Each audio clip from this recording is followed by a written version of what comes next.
Yeah. Profit first at the bottom line is super simple. It is literally the envelope method. Like if you've ever heard of the envelope method in your personal finances, or if you need a budget, things like that. It's very much similar, but just for business. You're literally opening business checking accounts and naming every dollar instead of having the big black hole bank account where your money gets sucked in and sucked right back out, and you never see it again. Set up specific bank accounts.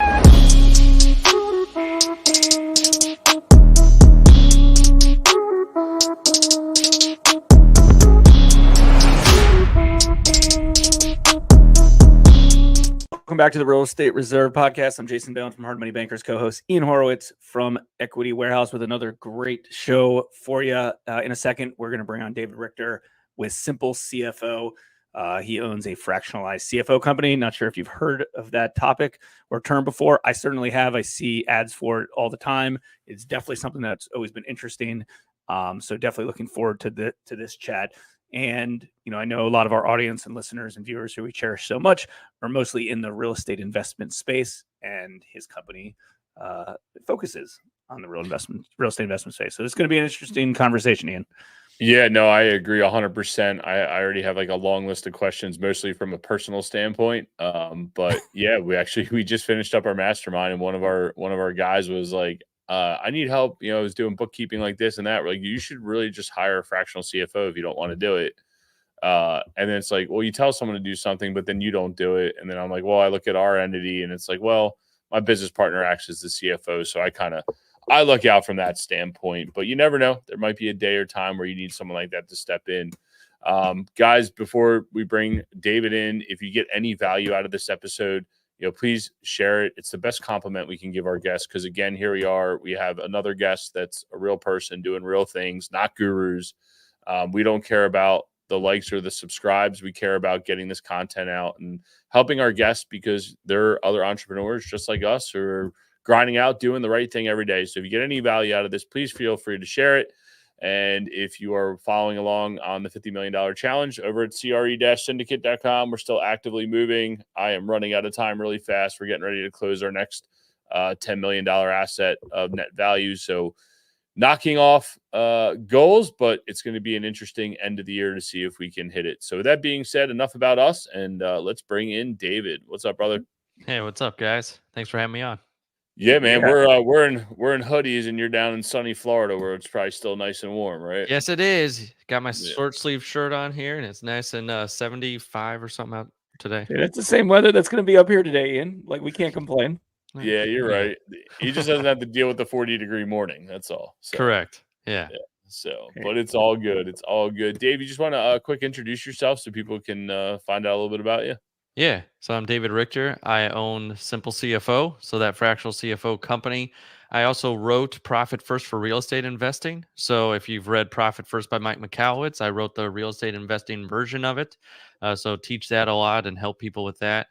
I'm a real estate investor by background until I started this company. So was a part of about 850 deals between wholesale, turnkeys, lease options, rentals, all those type of stuff. And that's what ultimately got me into what I'm doing today, because I saw that even though you can do a lot of deals, doesn't mean you're always keeping a lot of money. We were doing 25 deals a month at our highest point, but spending 26 worth out the door. And that is a recipe for disaster. And it wasn't just us going to other high-level masterminds and events, and everyone was making money but feeling broke. So that's why I got into the space I'm in, because I want to give clarity and people an actual net profit, bottom line, put cash in their pocket. There's a little overview of who I am. No doubt. Amen. If you can't count the cash, if you don't know where it is, you don't have a business. And that's an important role that most real estate investors just don't know. They do all these deals, and at the end of the year, they're like, oh shit, like in my head, I thought I made all this much money, but in reality, I didn't. Right. So they're certainly aware of how that works. When you were operating your real estate business, were you acting as the CFO? Were you more kind of on the back end? Is that what attracted you to this? So I started in that business when I was really young. I was probably like 23 in that business. So I worked my way into that company because I had done a couple deals myself on the side, and read Rich Dad Poor Dad in college. Then got hooked up with this company a few years into it because I wanted to see an actual real estate company.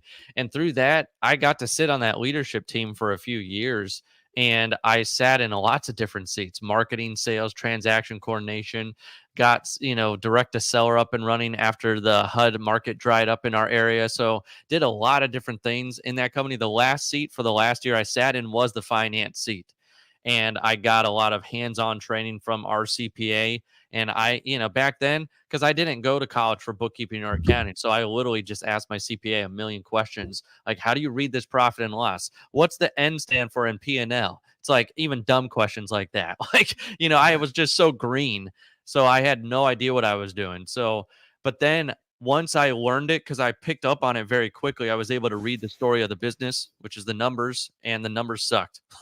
Like I said, we were doing all these deals, but then I was seeing our bottom line and the actual cash and the cash position, and it's like we're going the wrong direction. Like we're running the wrong way enthusiastically. Like that is not fun. So that's where that gave me just a very big insight into how to read the small business's story and to actually see, like, okay, how can we actually turn this around? I wish I had a good story from that company, but I don't. Like we actually had to part ways with, there was 25 people and about 20 people left, during the middle of the year, one year, just because it couldn't support it anymore. And like no one was, it was not a healthy environment. I love the guy that started that company and that was the owner. He taught me a lot what to do and what not to do in a small business. So I'll always credit him as just being a very big catalyst in my life. But that's where I saw just, it wasn't just him though. There was a lot of other people in our space and in our industry were in the exact same position. And once we started opening up, they would start opening up too. Yeah, no, that's interesting because we talk about it a lot. A lot of people can do one deal and make money at it. They can maybe do two deals at a time, make a lot of money at it, but then everyone's like, scale, let's go. And then they don't make any money at it because now you got fires everywhere. You don't have systems, processes, or any of those things in place. That company that company number one, we'll call it, that was failing, I guess, in your opinion, is kind of how you showed it, or it ended up failing. That company there, like, what do you think? You start looking at these profit and losses. Like, what did you identify? Was it more of a cash flow issue, or was it more of a systems and procedures on the front end side of things? And how does that relate, you think, to most real estate investors' business today? Our number one thing was our payroll ballooned. Like it was like over 60% of our entire revenue, and like a healthy payroll is about 30%, 20 to 30% of what you're bringing in top line of like or at least your gross profit if you're a fix and flipper. And the other thing I would say that is very relevant was that we had all that payroll because we did a lot of exit strategies. We did wholesale, turnkey, fix and flip. We had rentals and lease options. So we had to, each one of those exit strategies is like its own business. So we were using the core company's employees to do all these different things, and everyone was getting spread too thin. Then we needed help, but the help that we were hiring was for this one area, but it wasn't enough to support itself individually. So it just got to where our lack of focus on on what we were actually good at, and then our lack of focus on the actual deal versus cash coming in the door. So those were our two biggest things that we saw. And that's why you asked me even before the show, like, are you still in real estate? Are you still investing? I'm like, no, I sold everything that I had. I had rentals, I had stuff like that in the real estate game. And I sold it to focus on the business I am today because I was burned out back then of like being spread in too many directions and doing too many things. And that's proven very effective. Like we have 25 CFOs on the team. We're working with over 120 clients on a monthly basis. It's like this is where I wanted to help people at a deep level. So that's where on the first, flip side, it was our lack of focus and lack of the focus on the actual profitability as well too. Well, so define kind of what a fractional CFO does. Yeah. I would define it like, let's think of a car. In a car, you got the rear view mirror, right? It's like that's what a bookkeeper CPA does a lot of the times. They're helping you see what's happened. Where a Yep. CFO to me is like a GPS. They should tell you not only where you've been, where you are today, and the shortest route to get where you want to go. Because a lot of people say, oh, I want to get to 10 million or I want to get to a million or whatever it is that is their goal, but they don't have a clear plan of action. And especially when it comes to the actual finances of the business. And it's like, here's the shortest route to where you want to go. as a business owner. On the practical side, what does that look like? Like, number one, taking the CFO hat off the owner, because if you have a bookkeeper, or even if you don't, you're wearing that CFO hat to manage whatever's going on with the numbers.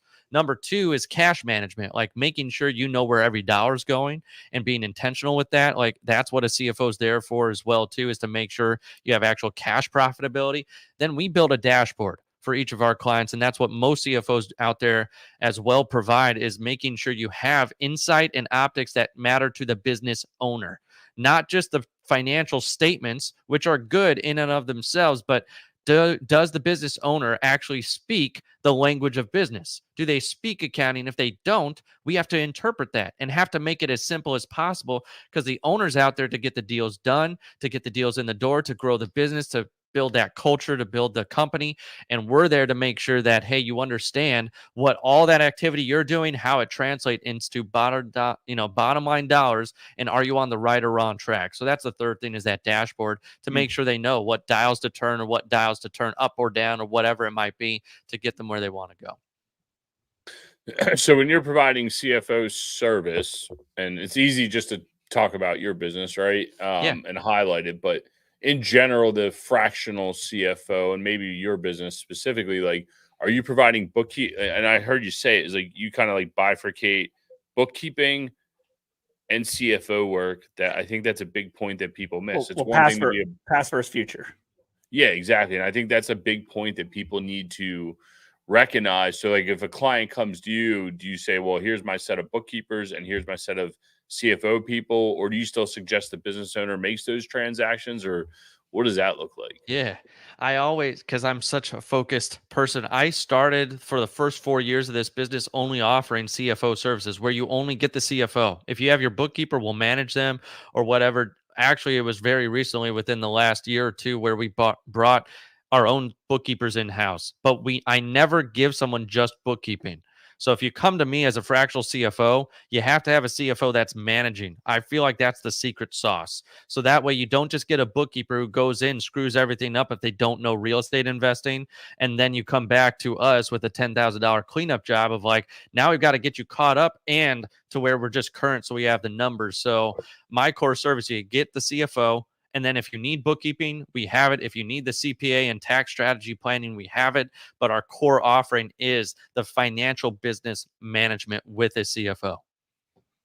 Yeah, and I think that's overlooked a lot in real estate, because now you've worked for a big company, and I'm sure you see a lot of companies, but a lot of people just kind of treat it like, I swear, every time we record a podcast, my landscapers show up. I apologize. It's hilarious. It doesn't matter what time of day. Right. Yes. Anyway, so I apologize for background noise, but with that being said, like, a lot of people treat real estate like a hobby for whatever reason. And there's some really big companies that treat it like a hobby, and there's really small guys that treat it like a hobby. Like, what can people do to stop that and really understand the business? Like, maybe it is like, what's a business report that people should be looking on a daily basis to start treating it truly like a business and just not a collection of properties?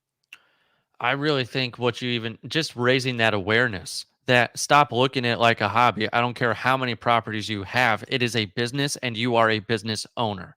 Like, first they have to identify as that, so then they'll want to pursue the things that business owners do. No one is born a great business owner. Business ownership are skills that are acquired in order to be the business owner that you should be for your company. And that's where you learn marketing, sales, operations, finance, and at least having a handle on those things and knowing how those things intertwine. As far as like being a business owner and how can they feel that, if you do start to understand the financial side and just get clarity on three numbers, like I say, these are the three most important numbers. If you want to feel like a business owner and you want to be an actual business owner that is someone that goes out there and gets things done and also puts money in your pocket, you know what you make, spend, and keep. Like, it's really simple, but most owners, I don't care if, like you said, big business, small business, who has come through our doors, we have a call. Most people cannot give us those three numbers to the penny. What did you make last month? What did you spend, and where did you spend it? And how much did you actually get to put in your pocket?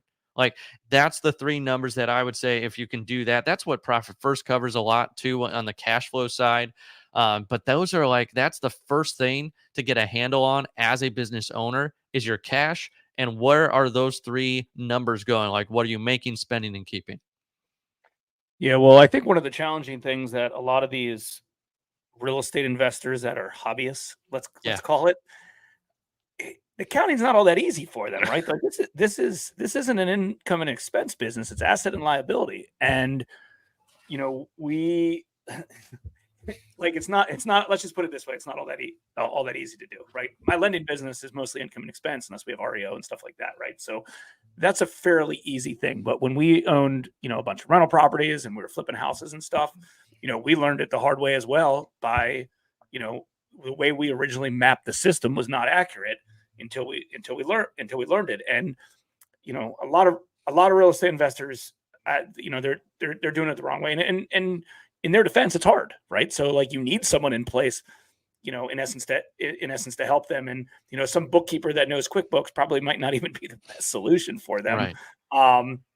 And then maybe their CPA, but then their CPA is probably going to be expensive.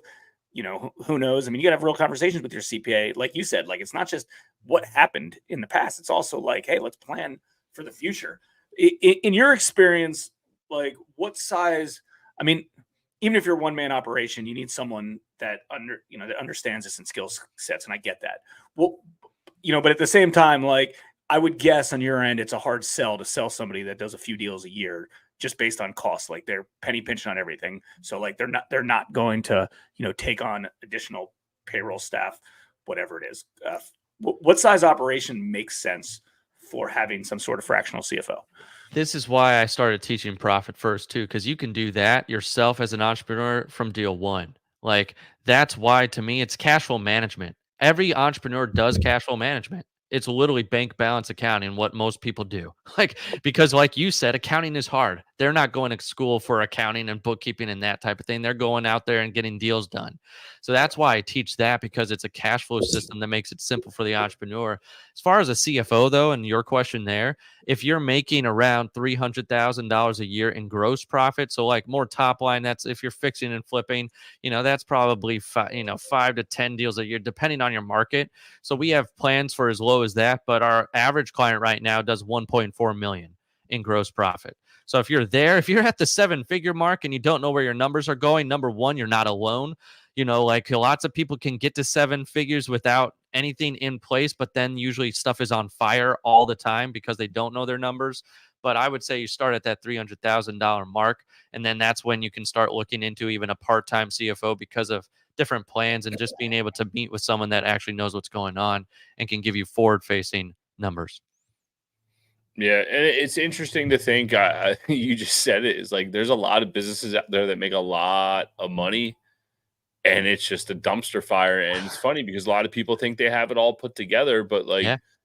there's a place where it's like I'm more jealous of the one man band that like they got 30 million in assets and they do their thing and they got their cash coming in and it's simple. And then you look at these other guys like, oh man, they got it figured out and they're a mess. Right. And a lot of that's leadership. What do you think the catalyst is for a lot of people to be like, shoot, like, well, I just did not curse on my own show. It's impressive.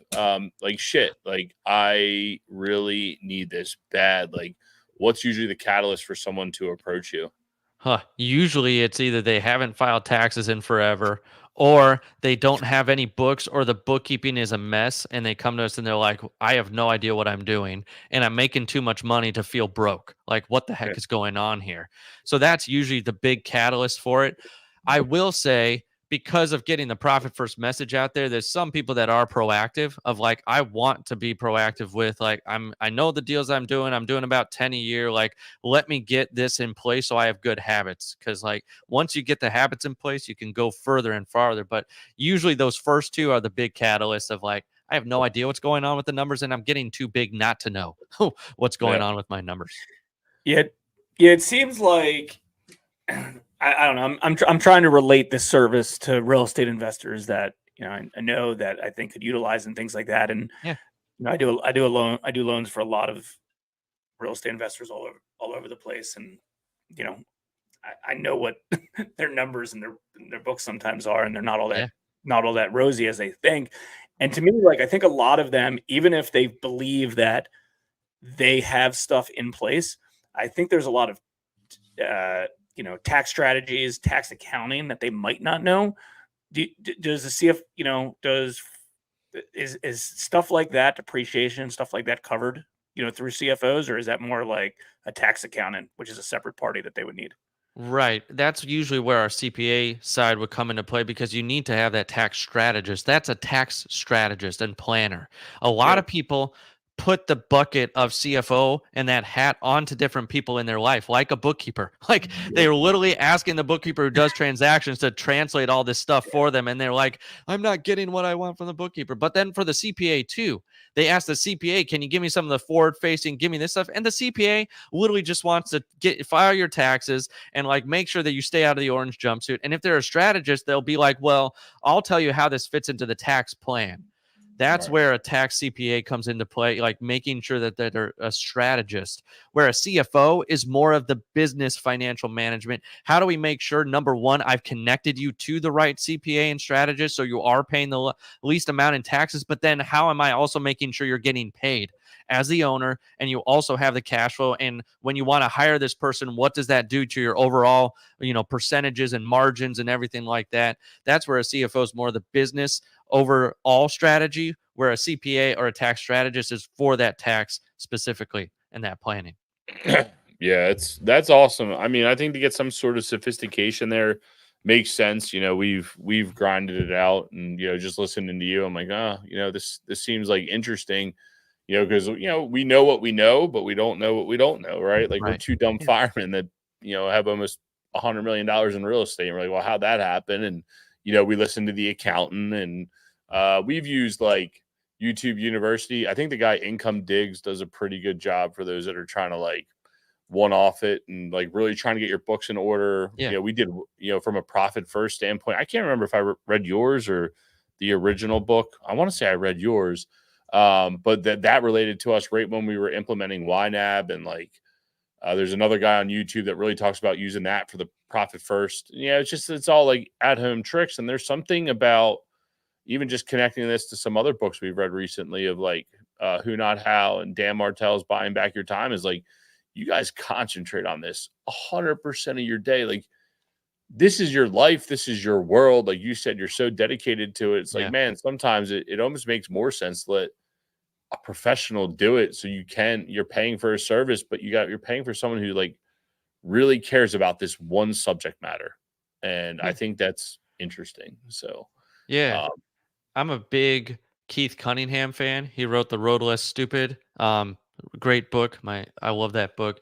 And he's like, a lot of people are stuck in business adolescence. It's like they're great at marketing and sales, but at some point you have to grow up as a business owner. And I feel like what he's talking about there is like if you hire a CFO or fractional, like you're pushing and shoving yourself into CEO seat because now you've actually hired a C-suite type person just on a part-time basis. So now you actually have to have a leadership meeting. Like you have to become a leader to be able to manage that CFO, but then the CFO should be able to talk to you at a leadership level too.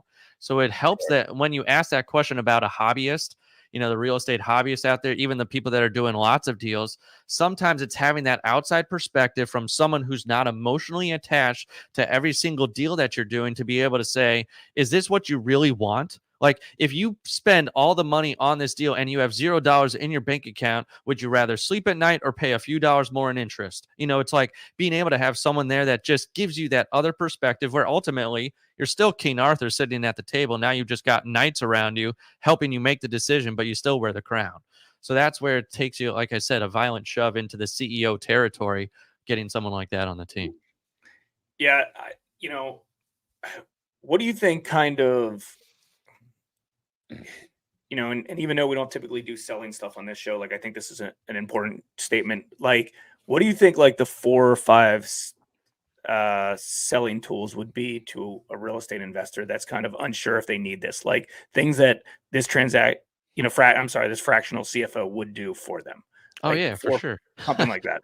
Number one is the bookkeeping nightmare of managing that. Like, who is your bookkeeper? Oh, so many people come to us and they're not sure about their bookkeeper. Is this the right person? Are they really doing what I want them to do? How do I get them, to give me what I want on a consistent basis? So, number one, taking the headache off of bookkeeping management and getting the right person in there, whether it's our people or just managing your own team. That's a huge one for most people. because they want numbers, they want clarity, but they don't know how to get it. I would say another big selling point is profit first, like actually implementing that, because that's not just a tactic of the bank accounts and like being intentional with your money. It's also a mindset, like making sure, are you getting what you want cash wise from the business? And are we building the business around profitability and not the other way around? Just how many deals can we do? So that's another big one. I would say another one is what we were talking about here, is someone that you can go to whenever you want to hire someone, when you want to do a new marketing campaign, if you want to take on another vendor, like someone on the team that you can go to for any big financial decision to say, how does this fit into everything? I want to hire this COO. I want to hire this person. I want to hire this admin for myself. How does this affect my bottom line or the margins? Like being able to plan effectively is another huge one that people say they feel the best when they work with us, of like being able to have that third party knowing, like, and have their back on the profitability side. Our dashboard is a big selling point too, because it goes through, and we literally built it, a lot of it, for the real estate world. So if you're a fix and flipper, like we have a specific tab on there, like how much do you have out on the properties on loans? And like, are you going to have enough loans to cover the rest of your project and the rehabs? Or like, are we going to have to go and get more? Or where are we going to get that money from? It's like making sure you have the cash, because people in the flip world can build themselves out of business the quickest, because they're doing too many projects at one time.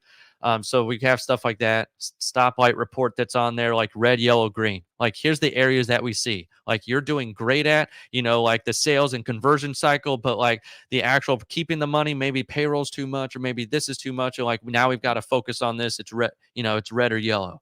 So we've got stuff like that on the dashboard too, because we distill the financial statements into a very simple dashboard and report, so that way the owners can see it. So there's a few of the selling points of working with the CFO. And how regularly, maybe not necessarily like hours, but like how regularly is the owner of the company communicating with the CFO? Like, how is that ongoing, relationship? When you work with us, we have two different plans. One is bi-weekly meetings with the CFO, and one is weekly meetings, depending on your level of what you're making and how many entities you have, all that stuff. But we say less than bi-weekly is going to probably run you out of business if you're getting too big, because like you need to be looking at the numbers at least a couple times a month. But then they can also reach out to the CFO. Like if a deal comes across their plate in between those meetings or whatever, that's where constant communication can be happening with the CFO of, hey, I'm buying this deal, or I'm thinking of hiring this person. Can you run this? Or, hey, I'm buying this portfolio. Can you run this pro forma for me, of like seeing what it would come out to be? So the communication can be constant, but that's where the meeting schedule, we want to have a high level financial meeting at least bi-weekly or weekly. And I think a lot of that gets missed. Everybody wants to talk about the deals they're doing. Nobody wants to sit down and talk about the numbers that are actually coming through, whether you're a one-man band or you have a partnership. Everybody wants to, oh, what's next? What's next? What's next? Or how's our projects performing? But performance is more than just occupancy and cash in the front door. Exactly. Let's switch gears just a little bit, because I know we hammered sure. this like home, and I really appreciate it, because I think it's going to be valuable to a lot of people. But how did you even wind up writing the book for Profit First? Like, what was that connection there, man? How'd that happen? So after that company blew up, I already had the inkling that this was a big problem. Then I went and worked with another investor in the Richmond, Virginia area, and he was a much smaller business, doing maybe one deal a month, if that, in flips, and he had a few rentals too in his portfolio. And it was the same thing when I went in there. Didn't know his numbers, didn't know what he made, spent, kept like simple stuff, had the wrong bookkeeper. It was a total nightmare mess. So even before I had started this company, I just helped him clean that up, helped him like clean it up, get clarity on where his cash was. A lot of his cash was tied up in his own houses and the rentals. Like he was only 30% loan to value, and he's like, oh, well, that's where all my money is then. So it's like being able to help him refinance and get and pull his money back out. He told me one time in a meeting, like, this has been life-changing, just to know where my numbers are, and I have the power to change those numbers now and be in control of my cash and have that confidence. I'm like, Dane, simple CFO, like I can do this. I can provide simple, like, clarity to people and give them the power of their business back in their hands.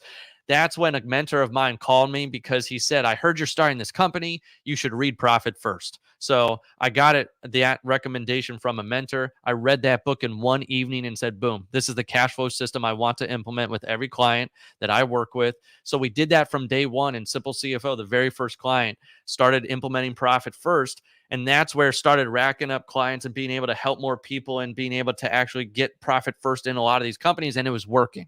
It was working from the mindset point of view where they were able to go in there and do it themselves, but then also like putting money in their pocket and like sending them on vacations and like feeling financial freedom. So then I reached out to Mike Michalowicz with an email like 9 months into it. And I said, hey, I'm having good success. I've done lots of deals. Like, I feel like I could write Profit First for real estate investing. Cause like you said, Jason, like it's an asset and liability space. And it's not just a coaching industry. Like there's just income, expenses, bottom line.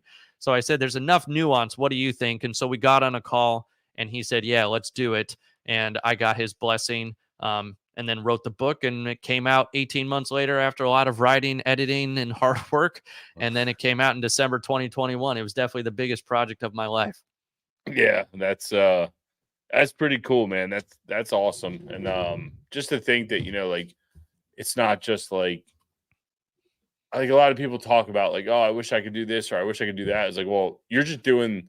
We always say put the property first, and it'll all work out, right? Like if you do the right thing by the property, everything else will work out correctly. It's the same thing as you're just doing the right thing. You found a cash flow system that worked, and it's like, let me reach out to the guy.